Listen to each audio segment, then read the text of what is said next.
You heard it here first, kids. Aura and chakra color charts are actually a whole lot of horse hockey. So,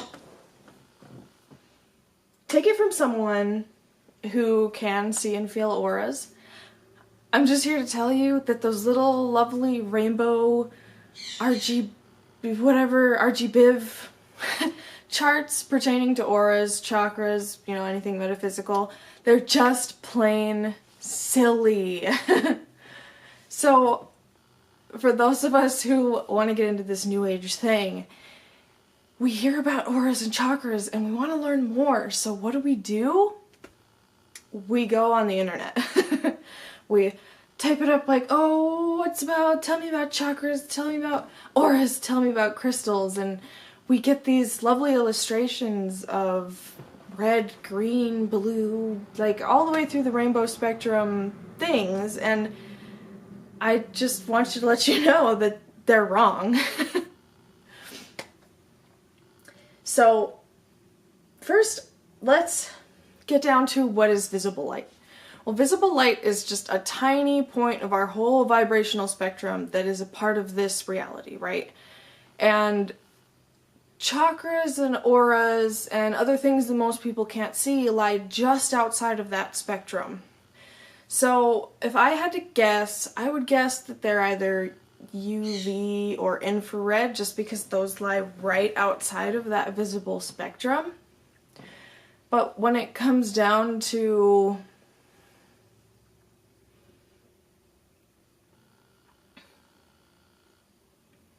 the human body, there's so many things going on that there's so many things vibrating in so many different ways, it's just kind of hard to conceptualize that into why would that also fall into the same visible spectrum that we see. When yeah. So I get a bit more into the human biofield and biophotons in my auras video. I'll go ahead and leave a card up top and a link at the end of the video so that you can learn more about what the human biofield is. But I want you guys to realize that not many people can actually see these things and feel them. And I mean, I have only met one other person who's admitted to really being able to see them, and that was like a spiritual leader. I had to pay $800 to go to the workshop, to attend the workshop, just to listen to them speak. I didn't even get to meet them. So, what is the chance that one of these people actually made these charts on, the internets? Not very likely. So I wouldn't take them to heart if you've really tried seeing auras and things and you just go ahead and, why am I not seeing green of envy or purple near the crown? I'm sorry, it doesn't happen that way.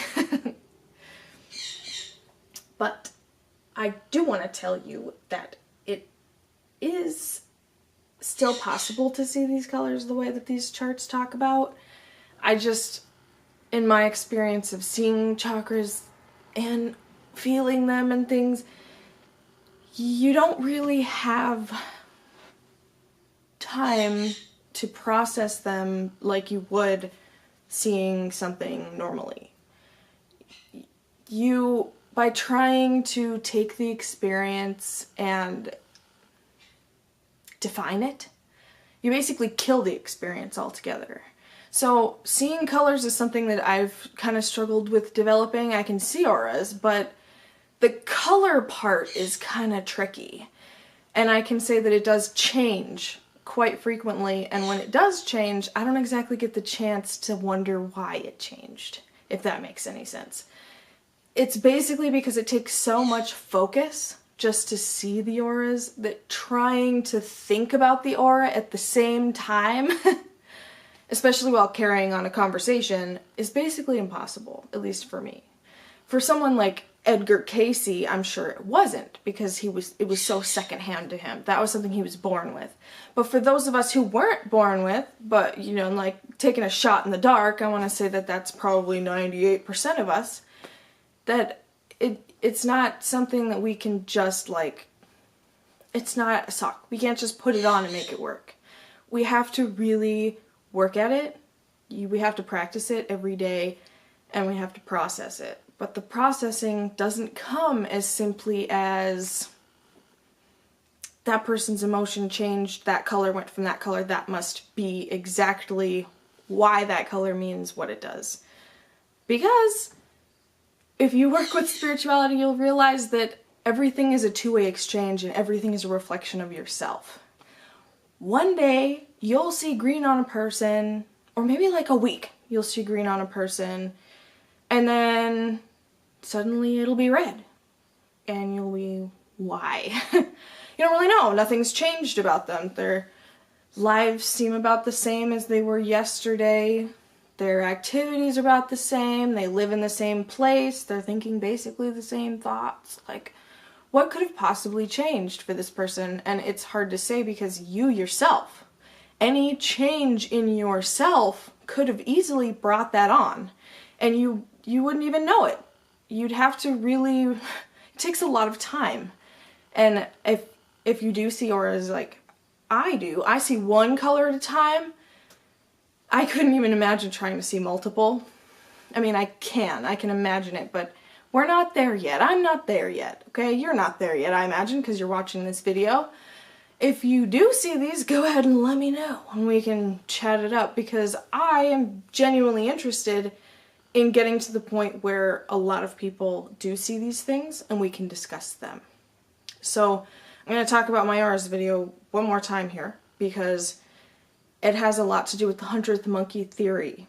And it isn't until we have like 50% of the human population on the same page, able to conceptualize these things and interact with them and talk about them every day, that other people around us will just naturally begin to see them and feel them without trying. And that's the premise of the 100th monkey theory, is that group consciousness, whenever a good number of members of one species learn something, it just kind of becomes part of the mental process, and then those others that don't know it will just naturally, inherently learn it. Just from living and breathing and being part of the species. And until that day comes, it's not something that we can just sit down and hash out. Because everybody that learns how to see and feel auras and chakras and things are going to have their own thought process behind it. They're going to have their own way of their brain and body communicating with other people and themselves to create their own system. We see this in the healing community a lot because, like Eileen McCusick, she's a tuning fork explorer. She doesn't like the healing term, and she typically she created a system, like a chart. She mapped out everything that she learned doing this. And other tuning fork healers don't necessarily find the same information in the same places. They can find the same information in different places. They can learn the same things about a person or completely different things about a person, but the idea is that healers don't have the same way of doing one thing. They can still come up with the same results, but in a different way.